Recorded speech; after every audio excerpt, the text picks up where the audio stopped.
জনসেবায় দেশের বিত্তবানদের এগিয়ে আসার আহ্বান প্রধানমন্ত্রীর। টাঙ্গাইলে দানবীর রণদার প্রসাদ সাহা স্বর্ণপদক প্রদান ও বিভিন্ন প্রকল্প উদ্বোধন। 3 জেলায় গুলিতে নিহত 3, নারায়ণগঞ্জে ছাত্রলীগ নেতাকে কুপিয়ে হত্যা, বাগেরহাটে দুপক্ষের সংঘর্ষে কিশোর নিহত। এবং নির্মাণ ত্রুটির কারণে বারবার খানাখন্দ সৃষ্টি হচ্ছে দেশের প্রথম বাইলেন সিরাজগঞ্জের হাটিকুমরুল বনপাড়া মহাসড়কে।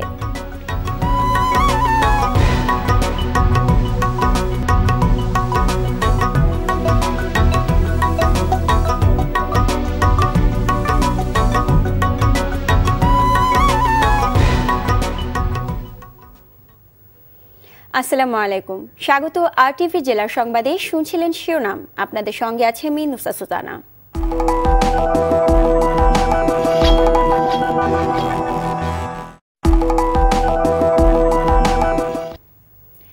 দানবীর রণদা প্রসাদ সাহার সমাজ পরিবর্তনের আদর্শে অনুপ্রাণিত হয়ে বিত্তবানদের এগিয়ে আসার আহ্বান জানান প্রধানমন্ত্রী শেখ হাসিনা।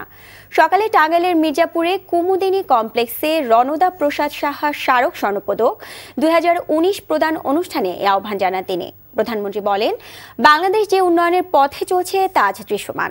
নজরুল ইসলামের ক্যামেরায় রুহুল আমিন তুহিনের রিপোর্ট। প্রধানমন্ত্রী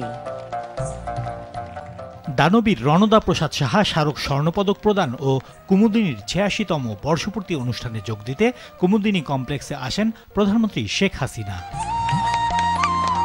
শুরুতে টাঙ্গাইল প্রেস ক্লাবের বঙ্গবন্ধু VIP অডিটোরিয়াম সহ 12টি প্রকল্পের উদ্বোধন আর 19টি প্রকল্পের ভিত বসান বঙ্গবন্ধু কন্যা। মানুষের কল্যাণে সব উন্নয়নমূলক কর্মকাণ্ডগুলোকে পরে পদক প্রদান অনুষ্ঠানে যোগ দেন প্রধানমন্ত্রী। মূলত অতীতে মানব কল্যাণে অনবদ্য ভূমিকা রেখে গেছেন যারা, কিংবা এখনো চলেছেন, তাদেরকেই সম্মানিত করা হয় দানবীর রণদা প্রসাদ সাহা স্মারক স্বর্ণপদক দিয়ে। মাননীয় প্রধানমন্ত্রী সদয় উপস্থিতির এই চলতি বছর এ সম্মাননা পেলেন হোসেন শহীদ সোহরাওয়ার্দী মরণোত্তর, জাতীয় কবি কাজী নজরুল ইসলাম মরণোত্তর, প্রখ্যাত চিত্রশিল্পী শাহাবুদ্দিন আহমেদ এবং নজরুল গবেষক ও জাতীয় অধ্যাপক রফিকুল ইসলাম। আর ট্রাস্টের পক্ষ থেকে বঙ্গবন্ধু কন্যা ও প্রধানমন্ত্রী শেখ হাসিনাকে দেওয়া হয় বিশেষ সম্মাননা। প্রধানমন্ত্রী শেখ হাসিনা এক একটি নাম। পরে প্রধান অতিথির বক্তব্যে রণদা প্রসাদ সাহার আদর্শে অনুপ্রাণিত হতে আহ্বান জানান সরকার প্রধান। এই কুমুদিনী ওয়েলফেয়ার ট্রাস্ট, আমি মনে করি যে আমাদের দেশের যেমন নারী শিক্ষার প্রসার ঘটানো থেকে শুরু করে আত্মমানবতার সেবার যে দৃষ্টান্ত অনুসরণ করে গেছেন, যে দৃষ্টান্ত সৃষ্টি করে গেছেন, সেই দৃষ্টান্ত অনুসরণ করার আমাদের দেশে অনেক বিত্তশালী আছে, তারাও করতে পারেন। তাহলে আর আমাদের দেশে মানুষের কোনো কষ্ট থাকবে না। উনি দরকার হয় তাকে বলেছি, আমার দরজা সবসময় তার জন্য খোলা। সে যখনই চায় তখনই আসতে পারে এবং আসে, এবং ছোট ভাইয়ের মতোই আমি তাকে স্নেহ করি। কাজে আমি বলবো যে তার হয়তো আরও অনেক ইচ্ছা আছে এটাকে কাজ করতে, যা যা করবে আমাদের পক্ষ থেকে সব সময় সহযোগিতা পাবে। বঙ্গবন্ধুর সোনার বাংলা গড়তে আবারও নিজের প্রতিজ্ঞার কথা তুলে ধরেন শেখ হাসিনা। সেই জনগণের ভালোবাসা পেয়েছি, জনগণের আস্থা পেয়েছি। ওই জনগণের সেবার জন্য আমার বাবা যে দেশ স্বাধীন করে গেছেন, সবসময় মনে রেখেছি যে আমার বাবা কি করতে চেয়েছিলেন। তার সেই কাজ, যে কাজ ছিল অসমাপ্ত, তিনি করে যেতে পারেনি, সম্পন্ন করতে পারেনি। ঘাতকের নির্মম বুলেট তাকে আমাদের মাঝ থেকে কেড়ে নিয়ে গেছে। তার সেই কাজের একটু যদি আমি করতে পারি, তাহলে আমি মনে করব যে এটাই হচ্ছে আমার জীবনের সব থেকে বড় সাফল্য, যে বাংলাদেশ আজকে আর ওই দরিদ্র দেশ হিসেবে অবহেলা কেউ করতে পারে না। বাংলাদেশকে আজকে আর কেউ করুণার চোখে দেখে না।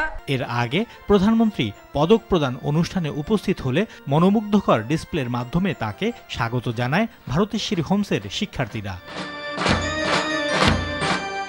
রুহুল আমিন তুহিন, RTV, ঢাকা। টেকনাফে বিজিবির সঙ্গে বন্দুকযুদ্ধে সন্দেহভাজন এক ইয়াবা ব্যবসায়ী নিহত হয়েছে। ভোরে উপজেলার মেহেদি লবণ প্রজেক্ট এলাকায় বন্দুকযুদ্ধের এ ঘটনা ঘটে। ঘটনাস্থল থেকে 7,000 পিস ইয়াবা উদ্ধার করা হয়। বিজিবি জানায়, মিয়ানমার থেকে ইয়াবা নিয়ে একটি চক্র বাংলাদেশে প্রবেশ করছে এমন সংবাদে ওই এলাকায় অভিযান চালান তারা। এক পর্যায়ে পাচারকারীদের সঙ্গে গোলাগুলি হয়। পরে ঘটনাস্থলে একজনের মরদেহ পাওয়া যায়।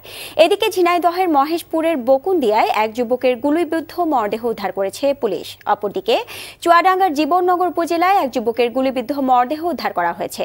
নিহত ইমরান হোসেনের বিরুদ্ধে ডাকাতি সহ বিভিন্ন অভিযোগে 14টি মামলা রয়েছে বলে জানান জীবননগর থানার ওসি।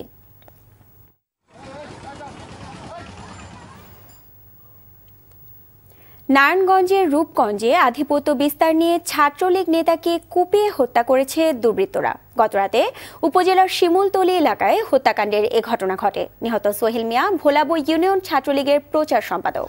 সকালে জিজ্ঞাসাবাদের জন্য সোহেলের 4 বন্ধুকে আটক করা হয়েছে। পুলিশ জানায়, বাড়ি ফেরার পথে হত্যাকাণ্ডের শিকার হন সোহেল। তার হাত পায়ে রগ কেটে দেওয়া হয়। এদিকে বাগেরহাটের মোরেলগঞ্জে দুপক্ষের সংঘর্ষে শাহিন সর্দার নামের এক কিশোর নিহত হয়েছে। ময়মনসিংহের ভালুকায় মাদকাসক্ত ছেলেকে হত্যার পর মাটি চাপা দেওয়ার অভিযোগ উঠেছে মা বাবার বিরুদ্ধে। দুপুরে উপজেলার উড়াহাটি গ্রামের বসতঘর থেকে মরদেহ উদ্ধার করা হয়। অপরদিকে যশোর সদর উপজেলার আবাদ কচুয়া গ্রাম থেকে এক কৃষকের ঝুলন্ত মরদেহ উদ্ধার হয়েছে। নির্মাণ ত্রুটির কারণে বারবার খানাখন্দ সৃষ্টি হচ্ছে দেশের প্রথম বাইলেন সড়ক সিরাজগঞ্জের হাটিকুমরুল বনপাড়া মহাসড়ক। 51 কিলোমিটার দীর্ঘ এই সড়কে অধিকাংশ স্থানে সংস্কার না করায় দুর্ভোগ পোহাতে হচ্ছে সড়কে চলাচলকারী অসংখ্য মানুষকে। এদিকে কর্তৃপক্ষ আশ্বাস দিলেও যথাসময়ে কাজ শেষ হবে কিনা তা নিয়ে রয়েছে সংশয়। সিরাজগঞ্জ থেকে স্টাফ রিপোর্টার সুকান্ত সেনের পাঠানো তথ্যছবিতে জানাচ্ছেন অভি ইসলাম। 2003 সালের 3 মে ঢাকা থেকে রাজশাহী, চাঁপাইনবাবগঞ্জ এবং ঢাকা থেকে যশোর, খুলনা সহ প্রায় 7টি জেলার সঙ্গে সড়কপথে চলাচলের জন্য সিরাজগঞ্জ ও নাটোর জেলার চলনবিলের মধ্যে 51 কিলোমিটার দীর্ঘ দেশের প্রথম বাইলেন সড়ক উদ্বোধন করা হয়। ভারী ও হালকা যানবাহন চলাচলের জন্য পৃথক 51 কিলোমিটার সড়কের মধ্যে সিরাজগঞ্জের হাটিকুমরুল থেকে কাছিকাটা টোল প্লাজা পর্যন্ত 25 কিলোমিটার অংশ রয়েছে সিরাজগঞ্জ সড়ক ও জনপথ অধিদপ্তরের অধীনে। এই 25 কিলোমিটারের মধ্যে 16 কিলোমিটার সংস্কারের জন্য 26 কোটি টাকা বরাদ্দ দেওয়া হয়। কিন্তু মাত্র 8 কিলোমিটার সড়ক সংস্কার করে ঠিকাদার চলে যাওয়ায় অসহনীয় দুর্ভোগ পোহাচ্ছে মানুষ। আমাদের খুবই কষ্ট হয়, যানবাহনের কষ্ট হয়, যাত্রীদের ভোগান্তি সৃষ্টি হয়, আর বিশাল বিশাল গর্ত রাস্তায় আছে। রাস্তাঘাট বিভিন্ন জায়গায় ভাঙা খণ্ড, ইতে গাড়ির পাতি সমস্যা হয়, চ্যাসিস ভেঙে যায়। রাস্তা ভেঙে ছিঁড়ে গেছে, মনে করেন যে ইট পাটকেল ফেলে না, গাড়ি চালানো খুবই মুশকিল হয়ে দাঁড়াচ্ছে। রাস্তার বেহাল অবস্থার কথা জানালেন হাটিকুমরুল হাইওয়ে থানার এই পুলিশ কর্মকর্তা। হাটিকুমরুল বনপাড়া বগুড়া মহাসড়কের বিভিন্ন জায়গায় খানাখন্দ সহ বিভিন্ন জায়গায় কাজ অর্ধসম্পন্ন রেখে তারা চলে গেছে ঠিকাদার। সে অনুযায়ী বিভিন্ন সময় যানজটের সৃষ্টি হয়। আমরা সড়ক ও জনপদের কাছে আহ্বান জানাবো যাতে দ্রুত রাস্তাগুলোকে মেরামত করার ব্যবস্থা করেন। এদিকে দ্রুতই রাস্তাটি যান চলাচলের উপযোগী করার আশ্বাস দিয়েছে কর্তৃপক্ষ। হাটিকুমরুল মোড় থেকে খালকুলা পর্যন্ত আমরা একটা মেজর মেইনটেনেন্স প্রোগ্রামের আওতায় ইতিমধ্যে আমরা কর্মসূচি গ্রহণ করেছি এবং এটা কার্যাদেশ প্রদান করা হয়েছে। বর্তমানে কাজ চলমান আছে। শুধু আশ্বাস নয়, মানুষের দুর্ভোগ কমাতে উদ্যোগ নেবে সরকার, এমন আশা সাধারণ মানুষের। অভি ইসলাম, টিভি। সুস্থ কিডনি সবার জন্য সর্বত্র, এই স্লোগান নিয়ে বিশ্ব কিডনি দিবস উপলক্ষে নোয়াখালীতে র্যালি ও সমাবেশ হয়েছে। আব্দুল মালিক উকিল কলেজের কিডনি বিভাগের তত্ত্বাবধানে আয়োজন করা হয়। 250 শয্যা বিশিষ্ট জেনারেল হাসপাতালের সামনে থেকে বের হওয়া র্যালি বিভিন্ন সড়ক ঘুরে পুনরায় হাসপাতালের সামনে এসে সংক্ষিপ্ত সমাবেশের মধ্য দিয়ে শেষ হয়। বিশ্ব কিডনি দিবস উপলক্ষে ময়মনসিংহ র্যালি ও আলোচনা সভা হয়েছে। সকালে ময়মনসিংহ মেডিকেল কলেজ থেকে র্যালিটি বের হয়ে ক্যাম্পাস প্রদক্ষিণ করে।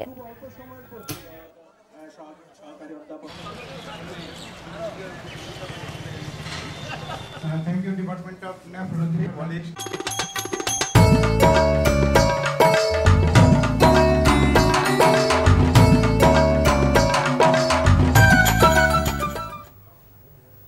এবার সাংস্কৃতিক সংবাদ। মুক্তির প্রথম দিন থেকে দর্শকদের মন জয় করে যাচ্ছে বেঙ্গল মাল্টিমিডিয়া প্রযোজিত যদি একদিন চলচ্চিত্র। রাজধানী সহ সাদেশের 22টি প্রেক্ষাগৃহে দারুণ উৎসাহ উদ্দীপনা নিয়ে ছবিটি দেখছেন সিনেমা প্রেমীরা। দুপুরে চট্টগ্রামের আলমাস সিনেমা হলে দর্শকদের সঙ্গে বসে ছবিটি উপভোগ করেন সিনেমার শিল্পী ও কলাকৌশলীরা। ছবিটি দেখতে আসেন চট্টগ্রাম সিটি কর্পোরেশনের মেয়র আজম ও নাসিরউদ্দিন। এ সময় তিনি চট্টগ্রামের সাংস্কৃতিক উন্নয়নে বিভিন্ন উদ্যোগের কথা তুলে ধরেন, প্রশংসা করেন যদি একদিন সিনেমার। অনুষ্ঠানে জঙ্গিবাদ ও মাদকমুক্ত সমাজ গড়তে সুস্থ বিনোদনের উপর গুরুত্ব দেন আরটিভির প্রধান নির্বাহী কর্মকর্তা সৈয়দ আশিক রহমান। দর্শকদের হলমুখী করতে মানসম্মত সিনেপ্লেক্স তৈরির আহ্বানও জানান তিনি।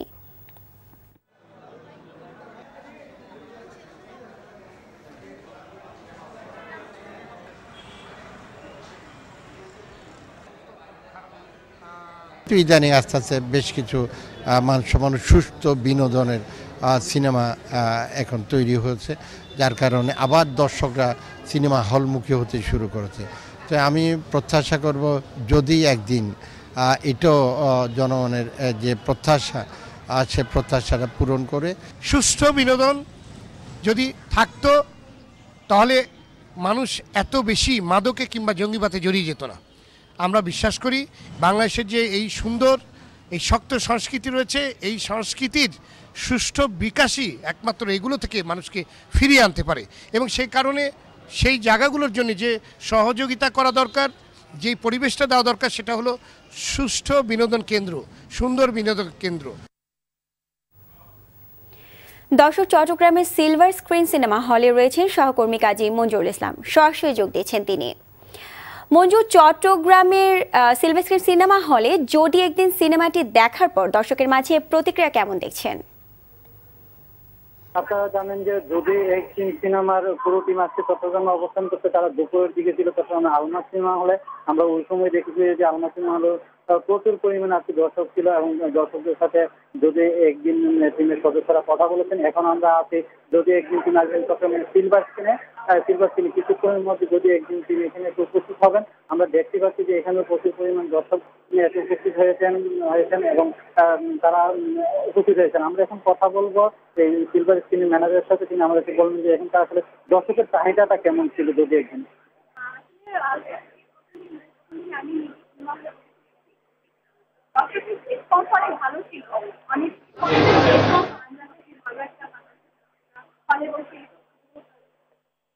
যেমন কথা বলছিল যে ভালো দর্শকদের কাছ থেকে তারা ভালো সাড়া পেয়েছেন যদি একদিন। আমরা আজকেও দেখেছি যে যদি একদিন তিনি সংবাদ দর্শকরা এখানে আসেন এবং অনেকেই আসলে টিকিট এখানে এসে টিকিট কাটছেন, অগ্রিম টিকিট কেটে নিয়েছেন যদি একদিন সিনেমাটি দেখার জন্য।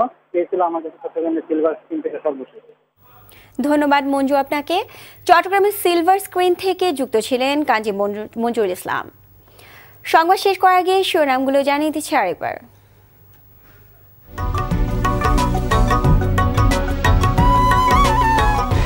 জনসেবায় দেশে বিত্তবানদের এগিয়ে আসার আহ্বান প্রধানমন্ত্রী। টাঙ্গাইলে দানবীর রণদার প্রসাদ সাহা স্বর্ণপদক প্রদান ও বিভিন্ন প্রকল্প উদ্বোধন। 3 জেলায় গুলিতে নিহত 3। নারায়ণগঞ্জে ছাত্রলীগ নেতাকে কুপিয়ে হত্যা। বাগেরহাটে দুপক্ষের সংঘর্ষে কিশোর নিহত। এবং নির্মাণ ত্রুটির কারণে বারবার খানাখন্দ সৃষ্টি হচ্ছে দেশের প্রথম বাইলেন সিরাজগঞ্জের হাটিকুমরুল বনপাড়া মহাসড়কে।